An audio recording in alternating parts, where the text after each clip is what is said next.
I know you won one of the major races, and I know you were just built quality cars that went fast. The only thing I ever won was that half-mile eliminator at Covina. That's about it.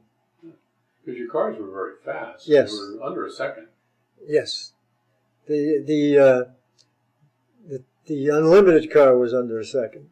My fuel cars were like hovering about a second or 101, something like that. It was the fastest I ever went. That's competitive, all right. Yeah. I remember one time Chuck Blaney and I raced at J&J, and Jim Gallagher says, losing 101 to a winning 105. Chuck beat me. That's how much faster he was than me on the button. A whippersnapper. Yeah. Well, 400 is not that. He was a young kid back then. Yeah, I mean, he was when I saw him up there at Larry's, I said, hey, what happened to that young, good-looking kid? He kind of aged a bit.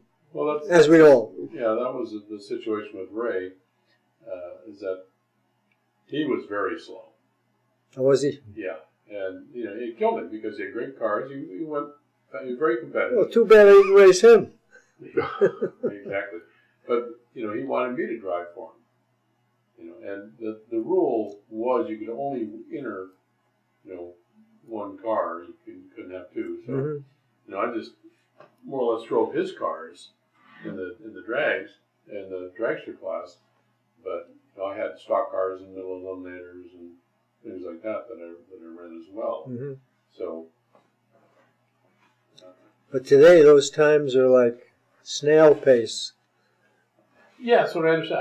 I have not seen any of these cars go, but I understand that. Like half a second. Yeah, Buena Park Raceway.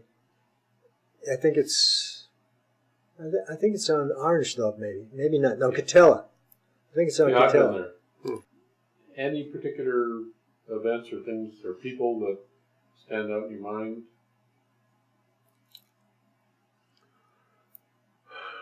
Just the whole group. The whole group was so much fun to be with. Everybody hung out, and I know you were there. I don't know if you were there, but at J&J when Tom McCune and Gary Gavlich had the match race. So. Oh yeah, that was special. Yeah. Wouldn't expect those guys to be hanging around little slot racing things when they're driving top fuel cars. Yeah, McCune was driving a Blaney car.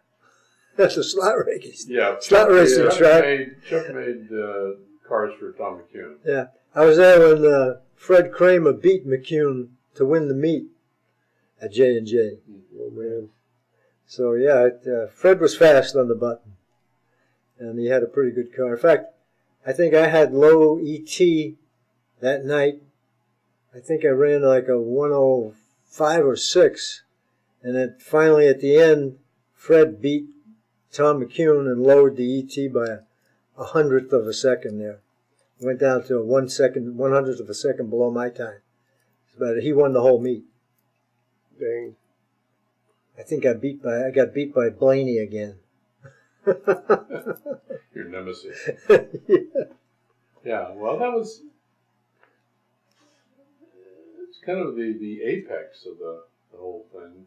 Seems like around 67 or so, but yeah, that was it.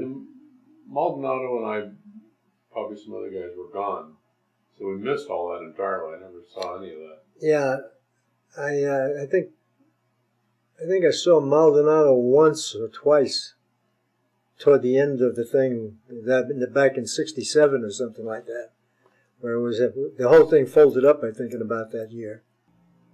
Yeah, but there must have been something really special about it. And for one thing, we're all sitting here talking about it. That happened 50 years ago, or more. And a certain amount of camaraderie and stuff that makes us nostalgic about it. Yeah, when I still see, well, I hung out with Tom Riedmeyer for years.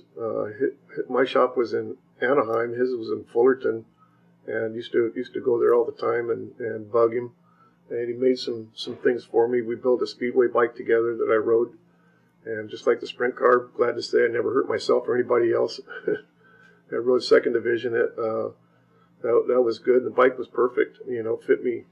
Being a tall guy, needed something different. And he just kind of, looked and measured and stuff, and thing felt perfect. And hands were good. That's probably why I didn't hurt myself. One of the reasons, besides maybe luck. Knock, knock. And then hanging out with Tom, learned a lot of things, man. Learned a lot of things from that guy. And then, still see Manuel. And I do work for Chuck in my shop now. He works for a wheel company.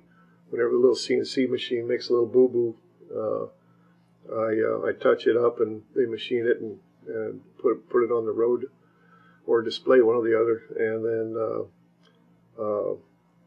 now, reuniting with you guys, it's a pretty cool deal, It's kind of funny because, if you think of these things as toys, and we were kids and we kind of grew up with it, but it wasn't just us. It was, people that were 10, 20, years older than we were involved with it, and we were competing as equals a lot of times. And I think that's and we learned a lot from these other guys who, had the experience and had the equipment and stuff, and we had the enthusiasm as teenagers and stuff. Yep. It's kind of an unusual group that can get together and have that kind of bond and memories and everything else. Yeah. Mm-hmm. Yep. Very unique. It's like the Bill Rumsey guy. Maybe they should have had a senior class. I would have been in it. Yeah, well, just one button. That was it, the one button class.